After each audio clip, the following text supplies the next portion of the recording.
নমস্কাৰ প্ৰাসংগিক প্ৰশ্নলৈ আপোনালোকক আদৰণি জনাইছোঁ। আপোনালোকে গম পাইছে যে ইতিমধ্যে প্ৰথম দ্বিতীয় তৃতীয় পৰ্যায়ৰ পিছত কালি চতুৰ্থ পৰ্যায়ৰ নিৰ্বাচনৰ ভোটগ্ৰহণ শেষ হ'ল। এতিয়া এই যে প্ৰথম দ্বিতীয় তৃতীয় পৰ্যায় আৰু কালি চতুৰ্থ পৰ্যায়ৰ যে নিৰ্বাচন অনুষ্ঠিত হ'ল, ভোটগ্ৰহণ অনুষ্ঠিত হ'ল, তাৰ পিছত দেশৰ ৰাজনৈতিক পৰিস্থিতিটো কেনেকুৱা দেখা গৈছে, অৰ্থাৎ এই নিৰ্বাচনী যিটো ৰাজনৈতিক পৰিস্থিতি, কোন আগবাঢ়ি আছে, কোন পিছ পৰি আছে, NDA আগবাঢ়ি আছে নে ইণ্ডিয়া এলায়েন্স আগবাঢ়ি আছে নে কি হৈছে, ক'ত কোনখন ৰাজ্যত কি ধৰণৰ ঘটনা ঘটিছে, এই গোটেই কথাবিলাক আচলতে আমাৰ হাতত কোনো প্ৰত্যক্ষভাৱে আমি কোনো পৰ্যালোচনা কৰা নাই। আমি জমিন আমাৰ কোনো পৰ্যবেক্ষণ নাই। কিন্তু যোৱা সময়ছোৱাত এই নিৰ্বাচনৰ এই যিটো নিৰ্বাচনী যিটো পৰিস্থিতি, এই বিষয়ে ভাৰতৰ বিশেষকৈ হিন্দী হাৰ্টলেণ্ডৰ মানে য'ত ভাৰতবৰ্ষৰ মূলতঃ আপোনাৰ ধৰক ভাৰতৰ যিটো হিন্দী হাৰ্টলেণ্ড আছে, তাত বিভিন্ন সংবাদ পত্ৰ, বিভিন্ন সংবাদ গোষ্ঠী, বিভিন্ন ধৰণৰ ইউটিউবাৰ তেওঁলোকে কি কৈছে, তেওঁলোকে এই পৰ্যালোচনা কৰি তেওঁলোকে কি সিদ্ধান্তলৈ আহিছে, এইবোৰ কথা আমি যোৱা সময়ছোৱাত মই খুব সতৰ্কতাৰে সৈতে খুব মনোযোগেৰে এই কথাবোৰ, এই তেওঁলোকৰ পৰ্যালোচনাবোৰ, তেওঁলোকৰ সমীক্ষাবোৰ চাই আছোঁ। আৰু তাৰ পৰা এই পৰ্যালোচনাৰ পৰা মোটামুটি এটা অনুমান কৰিব পৰা হৈছে যে এতিয়া নিৰ্বাচনী ৰাজনীতি কোন দিশত গৈ আছে। আৰু এইকেইজনৰ ভিতৰত এজন বিশেষকৈ যোগেন্দ্ৰ যাদৱ আপোনালোকে জানে যে যোগেন্দ্ৰ যাদৱ এজন ৰাজনৈতিক কৰ্মী আৰু এতিয়া তেওঁ ভাৰত জোড়ো অভিযানৰ ৰাষ্ট্ৰীয় আহ্বায়ক। আৰু কিন্তু একালত তেওঁ এই নিৰ্বাচনী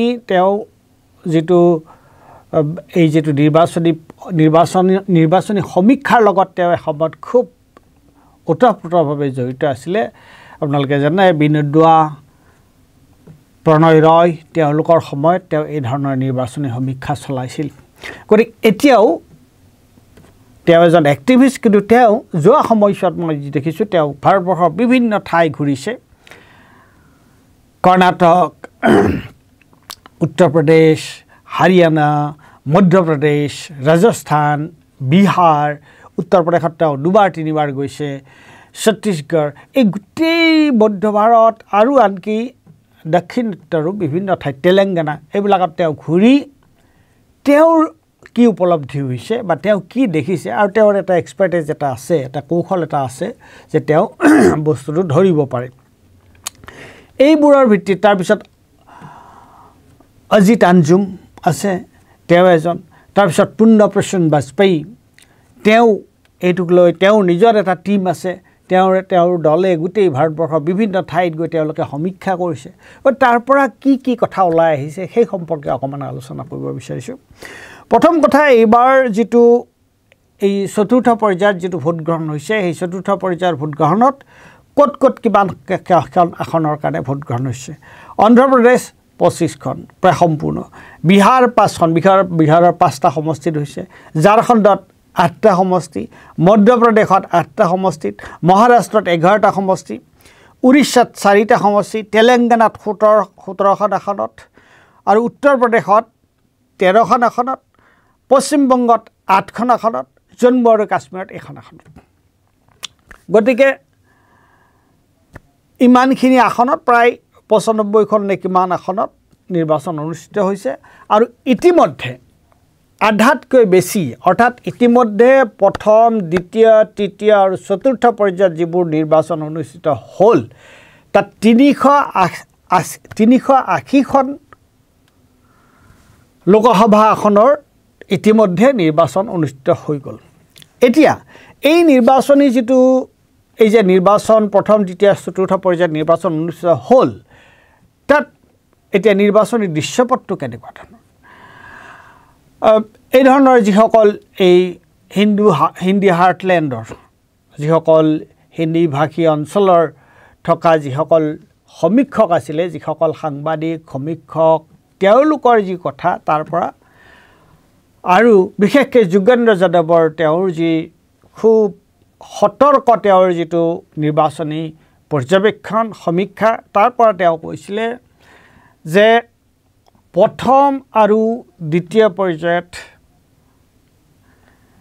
ভাৰতীয় জনতা পাৰ্টি আৰু NDA তেওঁলোকে 20খন মান আসনত তেওঁলোকৰ 20খন মান আসনত তেওঁলোকৰ লোকচান হ'ব পাৰে তেওঁলোকৰ কমিব পাৰে আগতে যিমান পাইছিল তাতকৈ 20খন আসন তেওঁলোকৰ কমিব পাৰে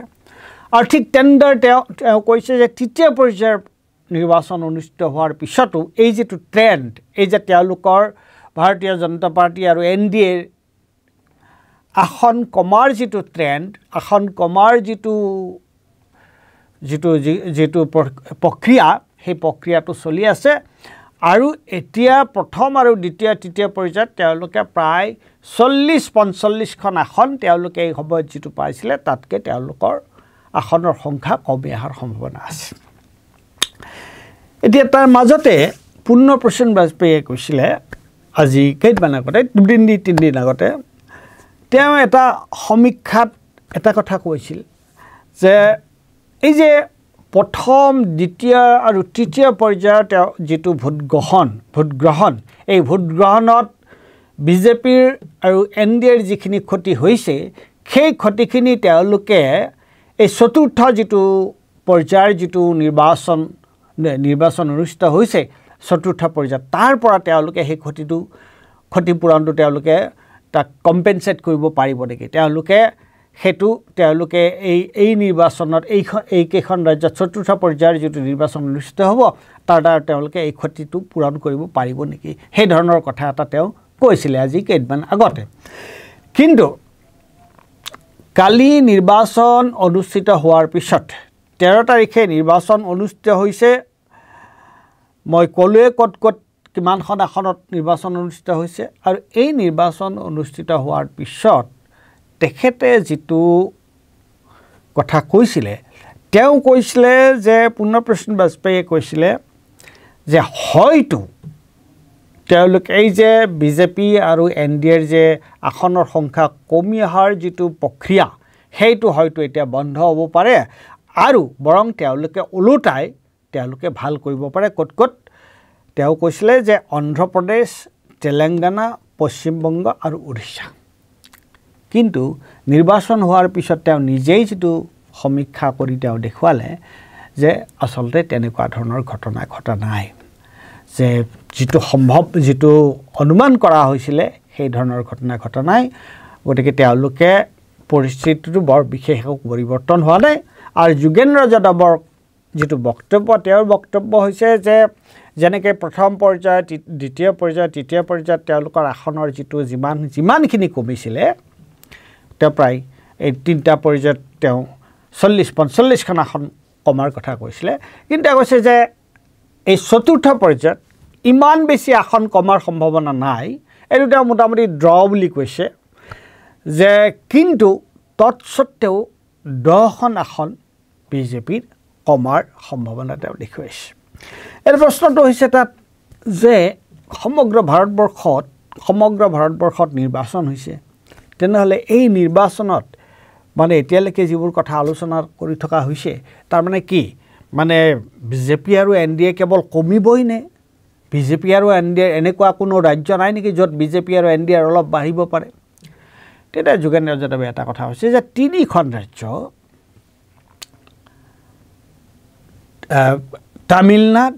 তামিলনাডু কেৰালা আৰু অন্ধ্ৰপ্ৰদেশ এই 3খন ৰাজ্যত বিজেপিৰ ভোট শ্বেয়াৰ তেওঁলোকে ভোটৰ যিটো আগতে যিমান পৰিমাণৰ ভোট পাইছিল 2019ত তেওঁলোকে যিমান ভোট পাইছিলে এই কেইখন ৰাজ্যত এইবাৰ 2024ত তেওঁলোকৰ এই ভোট পোৱাৰ যিটো পৰিমাণ তেওঁলোকে এই 3খন ৰাজ্যত বেছিকৈ ভোট পাব পাৰে অলপ বেছি ভোট পাব পাৰে কিন্তু লগতে এই কথাটো কৈছে যে কেৰালা বা তামিলনাডুত পাৰ্চেণ্টেজ অফ ভোট তেওঁলোকৰ বাঢ়িব পাৰে কিন্তু পাৰ্চেণ্টেজ অফ ভোট বাঢ়িলেইতো নহ'ব সেই পাৰ্চেণ্টেজ অফ ভোট তেওঁলোকৰ ভোটৰ শতাংশ এনেকুৱাকৈ বাঢ়িব নেকি য'ত তেওঁলোকে হয়তো তাৰ কাৰণে কেইখনমান আসনো বেছিকৈ পাব পাৰে যে যোগেন্দ্ৰ যাদৱে কৈছে যে তেনেকুৱা সম্ভাৱনা তেওঁ দেখা নাই তামিলনাডু আৰু বিশেষকৈ কেৰালাত সেই সম্ভাৱনা নাই আৰু অন্ধ্ৰপ্ৰদেশত হয়তো এখন দুখন আসনৰ তাৰতম্য হ'ব পাৰে আৰু অন্ধ্ৰপ্ৰদেশত এইবাৰ নিৰ্বাচন হৈছে কাৰ মাজত যে যিটো এটা হৈছে এফালে টিডিপি আৰু এটা হৈছে ৰাষ্ট্ৰীয় কংগ্ৰেছ দল তাত জগনমোহন ৰেড্ডিৰ আৰু যোৱাবাৰ জগনমোহন ৰেড্ডিৰ পাৰ্টীয়ে তাত 25খন আসনে পাইছিলে কিন্তু এইবাৰ সেই ধৰণৰ এইবাৰ তেওঁলোকৰ ৰাজ্যত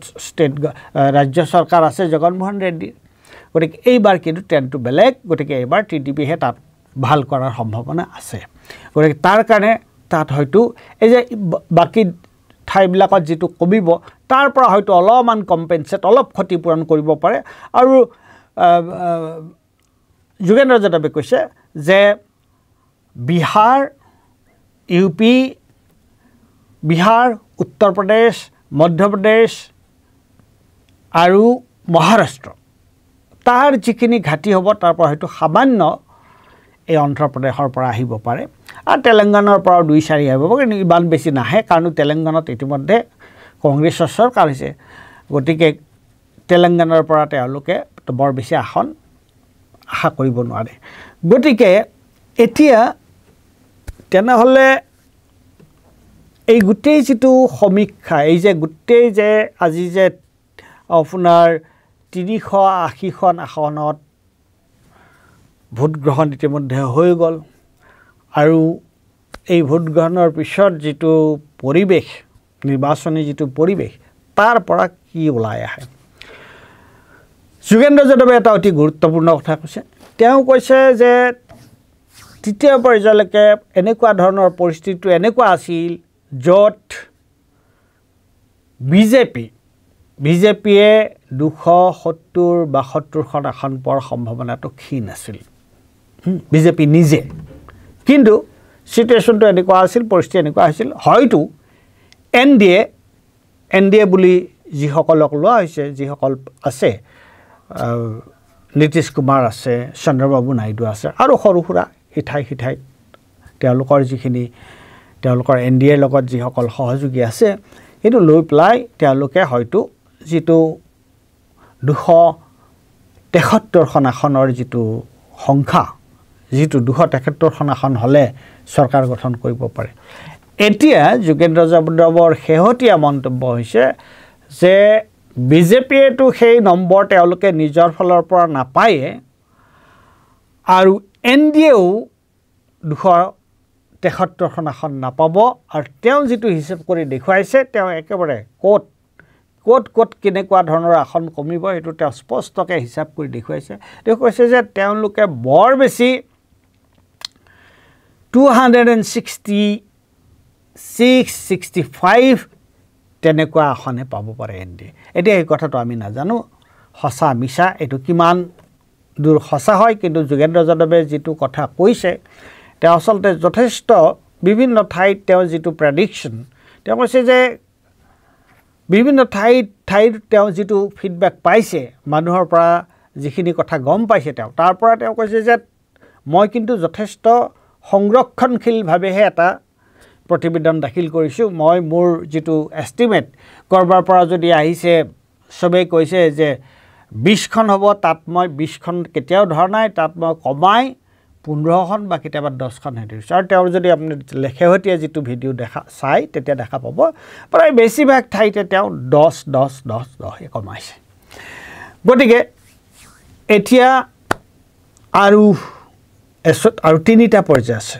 এতিয়া পঞ্চম ষষ্ঠ আৰু সপ্তম পৰ্যায় আছে গতিকে চতুৰ্থ পৰ্যায়ৰ ভোট গ্ৰহণৰ পিছতো বিজেপি বৰ সুবিধাজনক অৱস্থাত নাই আৰু ভাৰতীয় জনতা পাৰ্টি যে বৰ সুবিধাজনক অৱস্থাত নাই তাৰ অন্য এটা সূচংক বুলি মই ক'ব পাৰোঁ তাৰ অন্য এটা কথা আমি দেখা পাইছোঁ যে নিৰ্বাচনী প্ৰচাৰত প্ৰধানমন্ত্ৰী ডাঙৰীয়াই যি ধৰণে কথা বতৰা ক'বলৈ আৰম্ভ কৰিছে গোটেই নিৰ্বাচনী যিটো প্ৰচাৰ সেইটো যেন তেওঁৰ নিয়ন্ত্ৰণৰ ভিতৰত নাই তেনেকুৱা ধৰণৰ তেওঁৰ যিটো শৰীৰৰ যিটো অভিব্যক্তি বডি লেংগুৱেজ আৰু তেওঁৰ যিবোৰ নিৰ্বাচনী ভাষণ দি আছে যোৱা সময়ছোৱাত তাৰ পৰা এনেকুৱা এটা অনুমান হৈছে যে তেওঁ যেন এই যিটো অস্থিৰ এটা অৱস্থা হৈছে ভাৰতীয় জনতা পাৰ্টি আৰু NDAৰ কাৰণে আৰু হয়তো নিৰ্বাচনটো তেওঁলোকৰ নিয়ন্ত্ৰণৰ পৰা বাহিৰলৈ গুচি গৈছে তেনেকুৱা ধৰণৰ অৱস্থা এটা হৈছে কাৰণ আজি আগৰ যি দুটা নিৰ্বাচনত প্ৰথমটো 2014ৰ যিটো নিৰ্বাচন আছিল 2014ৰ নিৰ্বাচন আছিল সম্পূৰ্ণৰূপে UPAৰ সেকেন্ড যিটো UPA চৰকাৰ আছিল সেই UPA চৰকাৰৰ বিৰুদ্ধে হোৱা এটা ৰায় এনেকুৱা এটা অৱস্থা হৈছিল যে সেই সময়ত আনকি ইলেকশ্যনত উঠিবৰ কাৰণে কংগ্ৰেছৰ পৰা প্ৰাৰ্থী নোপোৱা ধৰণৰ এটা অৱস্থা আছিল it was almost a foregone conclusion যে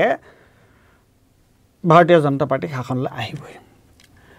2019ত পৰিস্থিতিটো তেনেকুৱা নাছিল 2019ত পৰিস্থিতিটো আৰম্ভণিতে ভাৰতীয় জনতা পাৰ্টিৰ ফালে নাছিল তেনেকুৱাকৈ কিন্তু যেই বালাকত আৰু পালুমা হৈ গ'ল তাৰ পিছত ৰাতাৰাত সমগ্ৰ দেশৰ পৰিস্থিতি পৰিৱৰ্তন হ'ল আৰু তেতিয়া মানুহে আৰু অন্য কোনো কথা শুনিবলৈ তেওঁলোক ৰাজিয়ে নহয় তেওঁলোকে হিল্লল ভাঙি আহি বিজেপিক ভোট দিলে আৰু তাৰ কেনেকুৱা ধৰণৰ এটা প্ৰভাৱ পৰিল কিমানখন আসন পালে সেইবোৰ আমি ইতিমধ্যে এইবোৰ কথা আলোচনা হৈ গৈছে আৰু আমি নিজে গম পাইছোঁ কিন্তু এইবাৰ 2024ত আটাইতকৈ গুৰুত্বপূৰ্ণ কথা হৈছে যে 2000 আজি এইটো বিজেপিৰ ঘোৰ সমৰ্থক এজনেও হয়তো এই কথাটো মানি ল'ব যে 2024ত তেনেকুৱা কোনো ৱেভ নাই তেনেকুৱা কোনো নিৰ্বাচনী বতাহ নাই আৰু নিৰ্বাচনক লৈ পেলাই মানুহে বিশেষ তেনেকুৱাকৈ আলোচনাও কৰা নাই আৰু সেইকাৰণে যিটো দেখিছোঁ যে কিমানখিনি ভোট পোল হৈছে কিমান ভোট পৰিছে ভোটৰ যিটো শতাংশ তাৰ পৰাও এইটো অনুমান হৈছে যে আগৰ তুলনাত 2019ৰ তুলনাত এইবাৰ ভোটদানৰ পৰিমাণো কমি আহিছে মানুহৰ মাজত এটা নিৰ্বাচনী যিটো বতাহ নিৰ্বাচনী যিটো এটা উৎসাহ থাকে সেই কথাটো নাই এটা নিৰ্বাচনী প্ৰক্ৰিয়া এটা স্বাভাৱিক প্ৰক্ৰিয়া এটা নিৰ্বাচন অনুষ্ঠিত হৈছে যদিও নিৰ্বাচন আয়োগে সম্পূৰ্ণৰূপে একপক্ষীয় ভূমিকা এটা লৈছে কিয়নো যোৱা সময়ছোৱাত বিশেষকৈ প্ৰধানমন্ত্ৰীয়ে যি ধৰণৰ ধৰ্মক লৈ যি ধৰণৰ বিভাজনমূলক যি ধৰণৰ বক্তব্য দি আছে যি ধৰণৰ ভাষণ তেওঁ দিছে বিভিন্ন ঠাইত আৰু প্ৰধানমন্ত্ৰীয়ে নহয় অন্যান্য মন্ত্ৰীবিলাকেও আৰু তেওঁলোকে আনকি এই নিৰ্বাচন চলি থকা সময়তো তেওঁলোকে কেনেকৈ নিৰ্বাচনী বিধি উলংঘা কৰি কেনেকৈ ভাৰত আৰু বেলেগ এখন বিদেশৰ কোনোবা এখন ৰাষ্ট্ৰৰ লগত তেওঁলোকে চুক্তি কৰিবলৈ ওলাইছে অসমতে এতিয়া তেওঁলোকে গুৱাহাটী বিশ্ববিদ্যালয়ৰ উপাচাৰ্য নিয়োগ কৰাৰ কাৰণে উপাচাৰ্য নিযুক্তি দিয়াৰ কাৰণে তেওঁলোকে বিজ্ঞাপন তেওঁলোকে দিছে যে এনেকুৱা সময়ত নিৰ্বাচন যেতিয়া চলি আছে নিৰ্বাচনৰ চলি থকা সময়ত যেতিয়া নিৰ্বাচনী বিধি লাগু হৈ আছে আচৰণ বিধি লাগু হৈ আছে তেনেকুৱা সময়ত এই ধৰণৰ কথা কৰিব পাৰে জানো গতিকে সেইবোৰ যথেষ্ট প্ৰশ্ন উঠিছে কিন্তু নিৰ্বাচন আয়োগ আমি দেখিছোঁ যে তেওঁলোকে বিজেপি সম্পৰ্কীয় কোনো কথাতে তেওঁলোকে হস্তক্ষেপ কৰা নাই তেওঁলোকে সম্পূৰ্ণৰূপে যেন চকু বুদ্ধি আছে তেনেকুৱা এটা অৱস্থা দেখিছোঁ গতিকে যিয়ে নহওক চতুৰ্থ পৰ্যায়ৰ নিৰ্বাচন অনুষ্ঠিত হৈ যোৱাৰ পিছতো কিন্তু বিজেপিৰ ফালে হাৱা বলা নাই গতিকে বিজেপি এতিয়াও এটা সংকটজনক অৱস্থাতে আছে আৰু যোগেন্দ্ৰ যাদৱৰ কথা যদি আমি বিশ্বাসত লওঁ তেওঁ কৈছে যে অকল ভাৰতীয় জনতা পাৰ্টিয়ে নহয় NDA এতিয়া যিটো নম্বৰ লাগে 273খন আসনৰ পিছত আছে তেওঁ কৈছে তেওঁলোকে টানি মানি 265-66 আসনতহে আছে গতিকে এতিয়ালৈকে আজিলৈকে নিৰ্বাচনী পৰ্যালোচনা মই ইমানতে সমাপ্ত কৰিছোঁ ধন্যবাদ